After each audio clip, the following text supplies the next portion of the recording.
ഇവരാർക്കും വാങ്ങിച്ച കൊടുക്കൂലെന്നാണ് ഇപ്പൊ ഉള്ളതുള്ളൂ. എനിക്ക് അറിഞ്ഞുകൂടായിരുന്നു.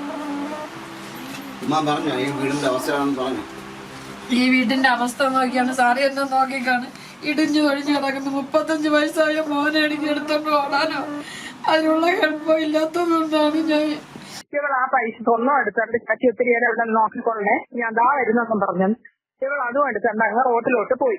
അത് അല്ലെങ്കിൽ അവരെ കടയിൽ നിന്ന് പുറത്താക്കിയിട്ട് എന്നെങ്കിലും ആ സ്ഥാപനത്തിൽ ഇരുത്തി അത് ഞാൻ വിറ്റ് മുതലാക്കി എടുത്തോളാം. നമസ്കാരം. കടയ്ക്കാവൂരുള്ള ഒരു ഉഷാകുമാരി അമ്മ വിളിച്ചിട്ടാണ് ഞങ്ങളിവിടെ എത്തിയത്.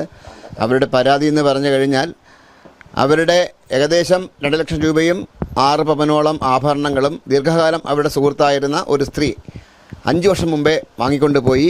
5 വർഷം കഴിഞ്ഞതിന് ശേഷവും അവർക്ക് അത് തിരിച്ചു കൊടുത്തിട്ടില്ല.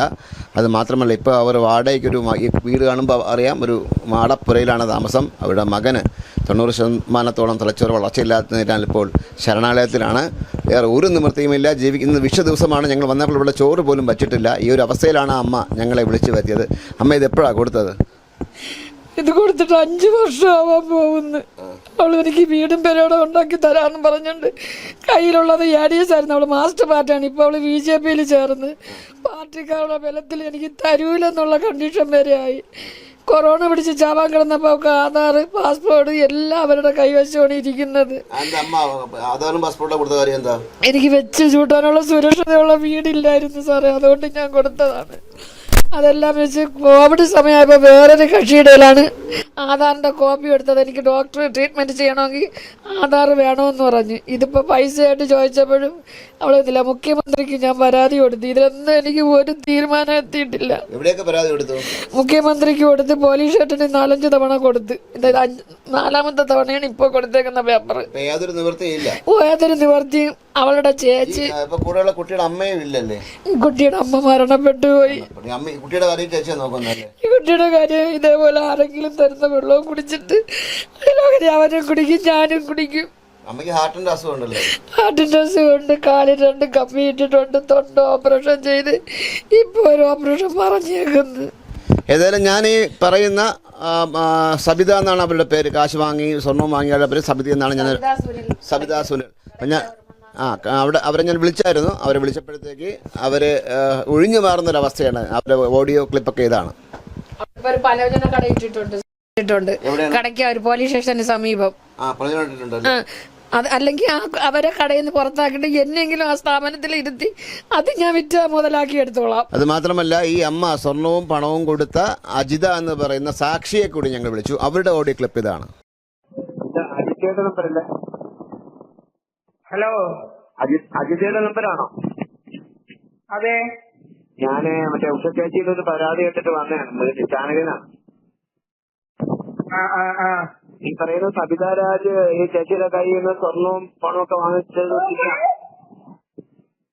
നമ്മളെ വീട്ടിൽ അന്ന് ഉഷ അമ്മയെ നോക്കാനായിട്ട്. അപ്പൊ ഇവളുടെ കമ്മലും മാലയൊക്കെ ഊരി വെച്ചപ്പോ ഞാൻ ചോദിച്ചു, നീ ഇത് ആർക്ക് കൊണ്ട് കൊടുക്കാനായിട്ട് പോകണമെന്ന് ചോദിച്ചു. എന്തൊരു മേക്കയാപ്പിളിന്റെ പുറത്ത് വെച്ചോ എന്ന് ചോദിച്ചു. അപ്പൊ അവള് പറഞ്ഞ്, ഈ സബിത അവിടെ റോട്ടിൽ വരും, ഇപ്പൊ കൊണ്ട് കൊടുക്കണമെന്ന് പറഞ്ഞു. അങ്ങനെ ഞാൻ പറഞ്ഞത്, നീ നിന്റെ സ്വർണ്ണങ്ങൾ എന്തിനാണ് കൊണ്ട് കൊടുക്കുന്നതെന്ന് ചോദിച്ചു. പറഞ്ഞ അവർക്ക് എന്തെങ്കിലും ഒരു അത്യാവശ്യമാണ് ചേച്ചിയെന്ന് പറഞ്ഞു. ഞാൻ പറഞ്ഞ അവസാനം തിരിച്ചു കിട്ടുമോ നിനക്ക്? അവര് എന്റെ അനിയത്തിയാണ്, അവരങ്ങനെയാണ് ഇങ്ങനെയാണെന്നൊക്കെ അവള് ഭയങ്കരമായിട്ട് പറഞ്ഞിട്ട് ഇവൾ ആ പൈസ ഒന്നും എടുത്തോണ്ട് ചാച്ചി ഒത്തിരി നേരം ഇവിടെ നോക്കിക്കൊള്ളേ ഞാൻ ദാ വരുന്നെന്നും പറഞ്ഞു ഇവൾ അതും എടുത്തോണ്ട് അങ്ങ് റോട്ടിലോട്ട് പോയി. അപ്പൊ ഞാൻ അവിടെ നിന്ന് നോക്കിയിട്ട് നിന്ന്. അപ്പൊ ഇവള് ഇങ്ങനെ സവിത വരുമെന്ന് പറഞ്ഞ് അവള് കൊടുത്തിട്ട് അവള് തിരിച്ചു വീട്ടിൽ വരികയും ചെയ്തു. എത്ര സ്വർണ്ണം ഉണ്ടായിരുന്നു? എത്ര പൈസ ഉണ്ടായിരുന്നു? എത്ര അത് അവക്കെ അറിയാം. അവളുടെ മാലയും കമ്മലും ഒക്കെ ആയിരുന്നു. അത് വ്യക്തമായിട്ട് എത്ര പവനുണ്ടെന്ന് എനിക്കറിയില്ല. കാശോ? പൈസ അവള് കൊടുക്കുന്നത് നമ്മൾ കണ്ടിട്ടില്ല. കാര്യം പൈസ അവള് കൊടുത്തന്ന് ഇങ്ങനെ അവര് ചോദിക്കും കൊടുക്കും. 1 ലക്ഷം രൂപ അവളെ അമ്മ കൊടുത്തായിരുന്നു ഇവക്കായിട്ട് പെരേടം വാങ്ങിക്കാൻ. അപ്പൊ ഇവള് പറഞ്ഞ് ആ ചേച്ചിയുടെ അമ്മയുടെ അക്കൗണ്ടിൽ ഇടുന്നെന്ന് പറഞ്ഞു. അപ്പൊ ഞാൻ പറഞ്ഞു, അവരുടെ അക്കൗണ്ടിൽ ഇടരുത്, നിന്റെ അക്കൗണ്ടിലിട്. നിന്റെ അമ്മയുടെ അക്കൗണ്ടില് നിന്റെ അമ്മയുടെ അല്ല, നിന്റെ ഭർത്താവിന്റെ നിന്റെ അക്കൗണ്ടിൽ ഇടാന്ന് പറഞ്ഞപ്പോ എന്റെ അമ്മയുടെ അക്കൗണ്ടിൽ എന്റെ അക്കൗണ്ടിൽ ഇടുന്ന പോലെയല്ല അവരുടെ അക്കൗണ്ടിൽ ഇടുന്നു എന്ന് പറഞ്ഞാൽ അവള് കൊണ്ടിട്ടപ്പോഴും ഞാൻ ഇങ്ങനെ വഴക്ക് പറഞ്ഞു. ഇത് കൊടുത്തു സ്വർണവും കാശും കൊടുത്തുന്നുള്ള വാസ്തവമാണ്. അത് വാസ്തവം തന്നെയാണ്. അവര് വാങ്ങിച്ചിട്ടില്ലെന്ന് പറഞ്ഞ് എന്റെ മരുമകളുമായിട്ട് അവരുടെ മൊബൈലിൽ വഴക്കുണ്ട്. സാക്ഷിക്കാർ ഒരുപാട് പേരുണ്ട്. അപ്പൊ ഒരാളിന്റെ പേരെ ഞാൻ പറഞ്ഞോളൂ. ഈ മൊബൈലിൽ അവർ സംസാരിച്ചുണ്ടോ? ഇപ്പൊ അവരെ ഇപ്പൊ നിലവിലുള്ളു. ബാക്കി എന്റെ മരുമകളൊക്കെ വേറൊരു വീട്ടിലാണ് താമസിക്കുന്നത്. മരുമകളുടെ കയ്യിൽ ഈ സവിതയായിട്ട് സംസാരിച്ച ഓഡിയോ ക്ലിപ്പ് ഉണ്ടോ? അല്ല, അവള് മരണപ്പെട്ടു. രണ്ടാമത്തെ മൂത്തവളാണ് സംസാരിച്ച്, അവള് മരണപ്പെട്ടു പോയി. അല്ല, ഓഡിയോ ക്ലിപ്പ് വല്ലതും ഉണ്ടോ? അവരുടെ മൊബൈൽ, അവളെ മൊബൈലിൽ കാണും. എന്റെ സാധാരണ മൊബൈലാണ് സാറേ. മരുമകളുടെ മൊബൈലുണ്ട്. അവളെ മരിച്ചുപോയി, അതില്ല.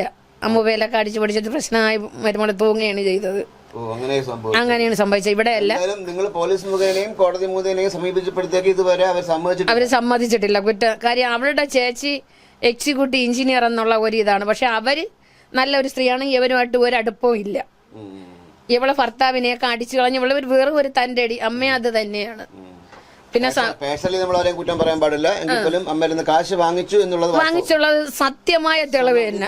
പല പ്രാവശ്യമായിട്ടാണോ കൊടുത്തത്? അല്ലല്ല, ഇത് സ്വർണം കൊടുക്കുന്നത് അവിടെ വെച്ച്, പൈസ തരുന്നത് എന്റെ അമ്മ. എനിക്ക് അമ്മയുടെ ഭൂമി വിറ്റതില് 3 മക്കളിലുള്ളതിൽ 2 ലക്ഷം രൂപയാണ്. അത് ഈ വാർഡ് മെമ്പർ ഉദയ ചേച്ചിക്ക് അറിയാം. അവര് രജിസ്റ്റർ ഓഫീസിൽ മെമ്പർ ആവുന്ന മുമ്പേ എഴുതി അക്കൗണ്ട് ഇട്ട് കൊടുത്ത 2 ലക്ഷം രൂപ.